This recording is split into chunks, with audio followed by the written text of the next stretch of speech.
back to Dawson Design Production Company. Today is the 52nd weekly video. That's right, I have been doing this YouTube channel one video every week, never going more than 7 days to the second without a video for a whole year now. 192 subscribers, that's pretty good. It's the beginning of an IP address. I am super excited about that.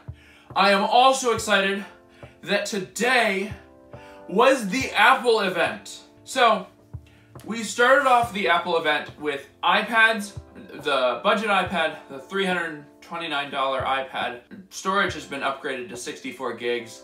It has True Tone, it has Center Stage. Center Stage, if you don't know what that is, I did a video on it just a little bit ago of me demoing it in an Apple store. But you use an iPad and it has an ultra-wide camera on the iPad so that it can follow your face wherever you go. So it looks like the camera is moving and following you. It looks like you have your own personal cameraman when you're on FaceTime, but it's really just the iPad has an ultra-wide camera. So that's really cool that you can now get that for $329. Like, you don't even need to buy the latest Pro iPad. You can get that on the budget iPad. So the iPad mini, the new one came out.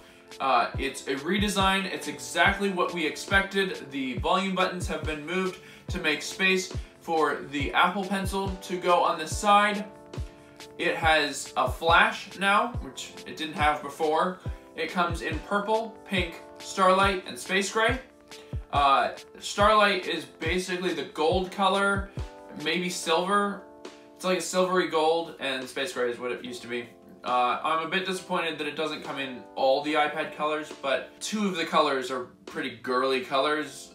I don't know, I wouldn't get a pink iPad, I probably wouldn't get a purple iPad, but like, I want a maybe blue?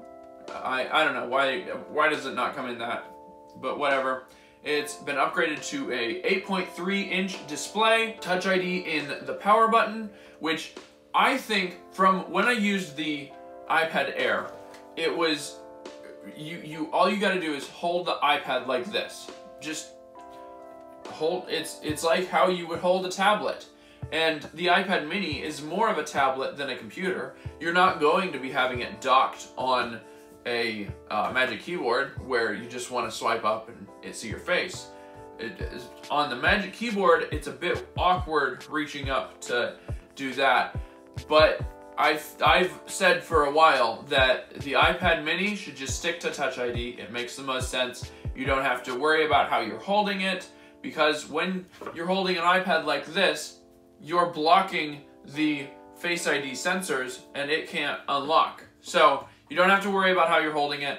I think that it's good that the iPad mini has Touch ID in the power button. It has USB-C on the new iPad mini. I thought it was odd that the design of the camera, it was not centered in the bezel, but it does bring Center Stage and second generation Apple Pencil support and 5G. So the little battery in your little iPad mini is gonna be getting you 5G. That iPad costs $500, and then they moved on to the Apple Watch. I thought it was interesting that rather than getting the slab-sided display like the iPhones and the iPad, we got the opposite. We got a more rounded display. We literally got a waterfall display like on the old Samsung phones on the Apple Watch. I think it looks cool. You wear it. It's a thinner watch, thinner bezels.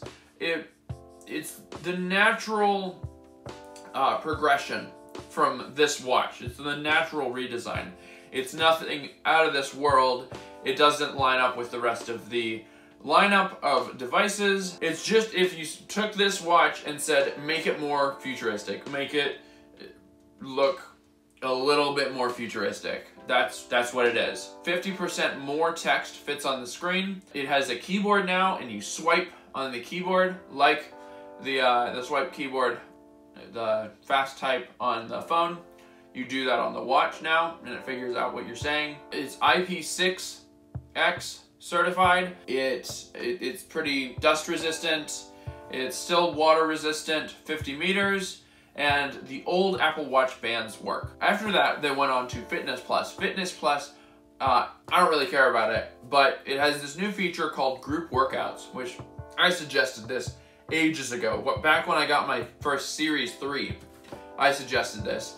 My aunt had a Series 3, I had a Series 3, and I was like, we live 1,000 miles away, but what if we could work out together? What if we could like FaceTime work out if we could like use FaceTime to work out together, run or whatever. And we could compete, and maybe like AR would show me where she was running, and I don't know. I just thought that could be a cool feature, and now it is. You can do group workouts through FaceTime SharePlay. So you have to have Apple Fitness Plus, and you have to use FaceTime SharePlay, and I'm not exactly sure how that works, but yeah, that was the Apple event all up until the iPhones. The iPhones, we got pretty much everything that was leaked. Diagonal camera lenses, I liked that. I was super surprised that, like, I didn't believe that we were getting a smaller notch until 2 minutes after I saw the smaller notch on stage. We had been told smaller notch, smaller notch, smaller notch, since the iPhone 10 came out. When you keep saying that to me and it never comes true, I'm gonna stop believing it. And this time it actually happened, which was insane. I love how they put it. It was like the shrunken true depth camera system takes 20% less space. It's like, yeah, we made the notch small. So it pretty much looks like just all the renders. They put the earpiece speaker up in the bezel. All the iPhones got this new bokeh video where you can choose who's in focus and you can edit it later who's in focus. I thought that was really cool. The Pro iPhones got 120 Hertz, which, yeah, it's about time. So that's pretty exciting. There's a 1 terabyte option, and the base model is 128 gigabytes. Yeah, that's about all I have for you. Don't forget to like, subscribe, comment below, and happy 1 year. Later.